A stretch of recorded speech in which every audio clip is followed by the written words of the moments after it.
नमस्कार दोस्तों। आज की कहानी सिर्फ ईरान की राजनीति की कहानी नहीं है। ये उस देश की कहानी है जहां धर्म, सत्ता, सेना और विचारधारा चारों मिलकर देश चलाते हैं। यह उस कुर्सी की कहानी है जो किसी राष्ट्रपति की नहीं बल्कि उससे भी कहीं ज्यादा ताकतवर है। यह कहानी है ईरान के सुप्रीम लीडर की कुर्सी की। फरवरी 2026 में पूरी दुनिया अचानक चौंक गई जब खबर आई कि ईरान के सर्वोच्च नेता अयातुल्ला अली खामनेई की मौत हो गई है। यह कोई साधारण खबर नहीं थी, बल्कि एक ऐसी घटना थी जिसने पूरी दुनिया की राजनीति में हलचल मचा दी। रिपोर्ट्स के अनुसार अमेरिका और इजराइल के संयुक्त हवाई हमलों के दौरान अली खामनेई की मौत हो गई। 28 फरवरी 2026 की तारीख अचानक इतिहास में दर्ज हो गई। लगभग 36 वर्षों तक ईरान की सर्वोच्च सत्ता पर बैठे रहने वाले खामनेई अचानक दुनिया से चले गए। उनकी मौत के साथ ही एक बहुत बड़ा सवाल सामने आ गया। अब ईरान का अगला सुप्रीम लीडर कौन होगा? क्योंकि ईरान में सुप्रीम लीडर केवल धार्मिक नेता ही नहीं होता, बल्कि वही देश की असली शक्ति का केंद्र भी होता है। ईरान की राजनीतिक व्यवस्था दुनिया की बाकी देशों से काफी अलग है। यहाँ राष्ट्रपति जनता द्वारा चुना जाता है, लेकिन असली शक्ति राष्ट्रपति के पास नहीं होती। असली ताकत सुप्रीम लीडर के हाथ में होती है। सुप्रीम लीडर ही तय करता है कि देश की सेना क्या करेगी, विदेश नीति किस दिशा में जाएगी, परमाणु कार्यक्रम कैसे आगे बढ़ेगा, और कई मामलों में राजनीतिक फैसलों की अंतिम मंजूरी भी वही देता है।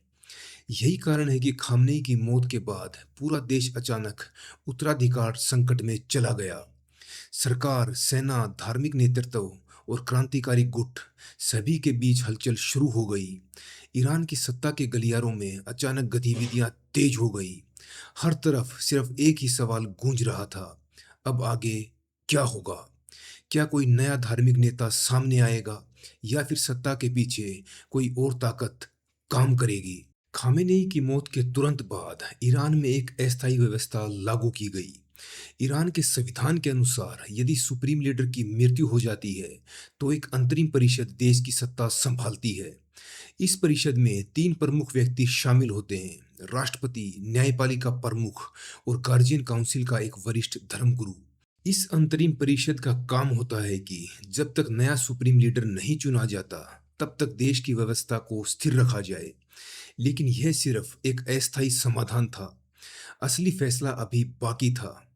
पूरी दुनिया की निगाहें अब इस बात पर टिकी थी कि ईरान की सबसे शक्तिशाली संस्था किसे अगला सुप्रीम लीडर चुनेगी। दुनिया भर के एक्सपर्ट्स ने संभावित उम्मीदवारों पर चर्चा शुरू कर दी। कई लोगों का मानना था कि कोई वरिष्ठ अयातुल्ला सुप्रीम लीडर चुना जाएगा।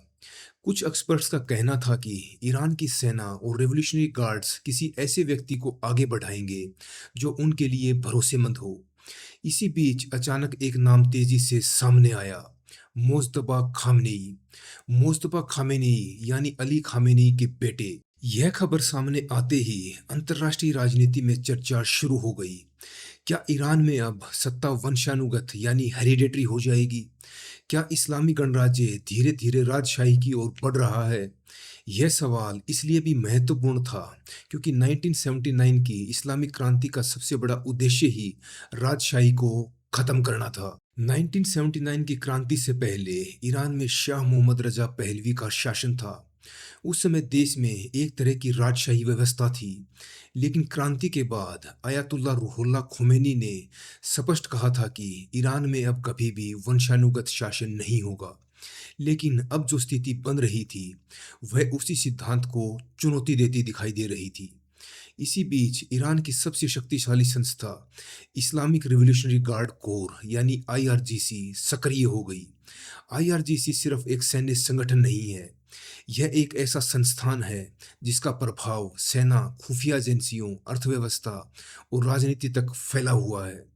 कई विशेषज्ञ कहते हैं कि यदि सुप्रीम लीडर ईरान का दिमाग है, तो आईआरजीसी उसकी ताकतवर मुट्ठी है। आईआरजीसी के कई वरिष्ठ कमांडरों का मानना था कि ईरान इस समय एक बेहद संवेदनशील दौर से गुजर रहा है।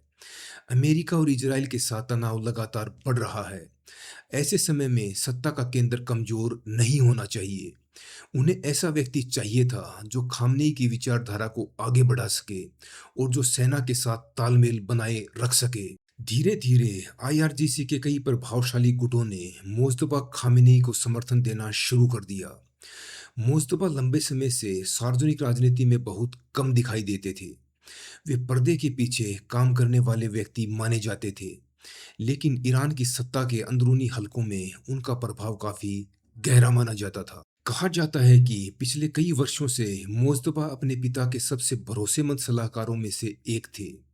कुछ रिपोर्ट्स में यह भी कहा गया कि कई महत्वपूर्ण राजनीतिक फैसलों में उनकी भूमिका पहले से मौजूद थी। खासकर आईआरजीसी और बसीज मिलिशिया के साथ उनके मजबूत संबंध बताए जाते थे।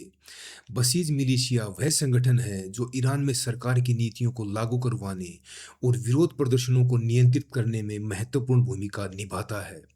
यही कारण था कि जब सुप्रीम लीडर के उत्तराधिकारी की चर्चा शुरू हुई, तो कई ताकतवर गुटों ने मोज्तबा के नाम को आगे बढ़ाना शुरू कर दिया। लेकिन इस फैसले के रास्ते में एक बड़ी समस्या भी थी, धार्मिक योग्यता का सवाल।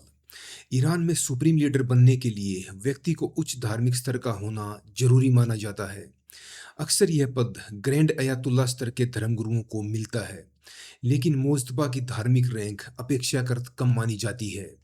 इसलिए कई धार्मिक विद्वानों ने सवाल उठाया कि क्या ईरान की सबसे शक्तिशाली कुर्सी अब धार्मिक योग्यता की बजाय राजनीतिक ताकत से तय होगी। इन्हीं विवादों के बीच सक्रिय हुई ईरान की सबसे महत्वपूर्ण संस्था असेंबली ऑफ एक्सपर्ट्स। यह वह परिषद है जो ईरान के सुप्रीम लीडर को चुनती है। असेंबली ऑफ एक्सपर्ट्स में लगभग 88 इस्लामी विद्वान होते हैं। इनका चुनाव जनता करती है, लेकिन उम्मीदवारों को पहले गार्जियन काउंसिल की मंजूरी लेनी होती है। खामनेई की मौत के बाद इस परिषद की आपात बैठक बुलाई गई। कई दिनों तक चर्चा चली। कुछ सदस्य चाहते थे कि कोई वरिष्ठ धर्मगुरु चुना जाए, लेकिन दूसरी तरफ आईआरजीसी का दबाव लगातार बढ़ रहा था। आखिरकार एक ऐतिहासिक फैसला लिया गया और असेंबली ऑफ एक्सपर्ट्स ने आधिकारिक रूप से घोषणा कर दी कि मोज्तबा खामेनेई ईरान के नए सुप्रीम लीडर होंगे। अब मोज्तबा खामेनेई उस कुर्सी पर बैठ चुके हैं जिसे दुनिया के सबसे शक्तिशाली राजनीतिक पदों में से एक माना जाता है। सुप्रीम लीडर के पास देश की सेना, विदेश नीति, न्याय व्यवस्था और कई महत्वपूर्ण संस्थानों का नियंत्रण होता है, लेकिन उसके सामने चुनौतियां भी कम नहीं हैं। ईरान की अर्थव्यवस्था लंबे समय से प्रतिबंधों के दबाव में है। देश के अंदर कई बार विरोध प्रदर्शन भी हुए हैं। दूसरी तरफ क्षेत्रीय राजनीति में ईरान की भूमिका लगातार बढ़ रही है। अब दुनिया की नज़र इस बात पर है कि मोज्तबा खामेनेई ईरान को किस दिशा में लेकर जाएंगे, स्थिरता की ओर या फिर नए वैश्विक टकराव की ओर। यही कारण है कि 2026 में हुआ यह सत्ता परिवर्तन केवल ईरान की राजनीति की घटना नहीं है, बल्कि यह पूरी दुनिया की भू राजनीति को प्रभावित करने वाली एक ऐतिहासिक घटना बन चुकी है। धन्यवाद।